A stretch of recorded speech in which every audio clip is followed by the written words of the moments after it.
So ഇപ്പോൾ specially കേരളയിൽ കണ്ടുവരുന്ന ഒരു കണ്ടീഷൻ ഇസ് ലൈക്ക് പേരൻസ് യു എയിലോ ലണ്ടനിലോ അവിടെയൊക്കെ പോയി വർക്ക് ചെയ്യുമ്പോൾ കുഞ്ഞുങ്ങൾ ഗ്രാൻഡ് പേരൻസിൻ്റെ കൂടെയാണ് മോസ്റ്റ്ലി നിൽക്കുന്നത്. അപ്പോൾ അങ്ങനത്തെ ഒരു സിറ്റുവേഷനിൽ പേരൻസിന് ചില പേരൻസിന് കുറ്റബോധമുണ്ട്, മൈ ചൈൽഡ് ഇസ് യുവർ, അങ്ങനെ ചില parents are like my career is important. Okay, അപ്പം അങ്ങനെ വരുന്ന മാതാപിതാക്കളോട് sometimes we are in a dilemma. You are at fault എന്ന് പറയണോ, you are not at fault എന്ന് പറയണോ?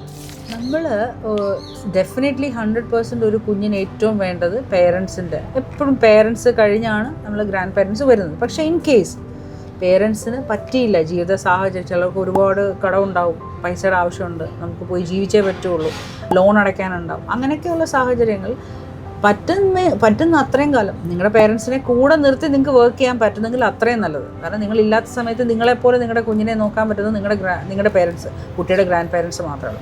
വേഴ്സ് കം വേഴ്സ് നിങ്ങൾക്ക് വിടാം, ഗ്രാൻഡ് പേരൻസിൻ്റെ കൂടെ വിടുക എന്നുള്ളൊരു ഓപ്ഷൻ. നമുക്ക് ആരെയും, ഓരോരുത്തരുടെ ജീവിത സാഹചര്യങ്ങൾ ഡിഫറെൻ്റ് ആണ്. നമുക്ക് പുറത്തു നിന്ന് അഭിപ്രായം പറയാൻ എളുപ്പമാണ്, പക്ഷേ അവരുടെ റിയൽ ലൈഫിൽ അവർ ചിലപ്പോൾ നഴ്സിംഗ് പഠിച്ചവരുടെ ലോൺ അടയ്ക്കാനുണ്ടാവും, വീട് വെച്ചതിൻ്റെ ഭയങ്കര തീർത്താ തീരാത്ത കടമുണ്ടാവും. അപ്പം നമുക്ക് അവരോട് നിങ്ങൾ ചെയ്യുന്നത് തെറ്റാണെന്ന് മുഖത്ത് നോക്കി പറയാൻ പറ്റില്ലല്ലോ.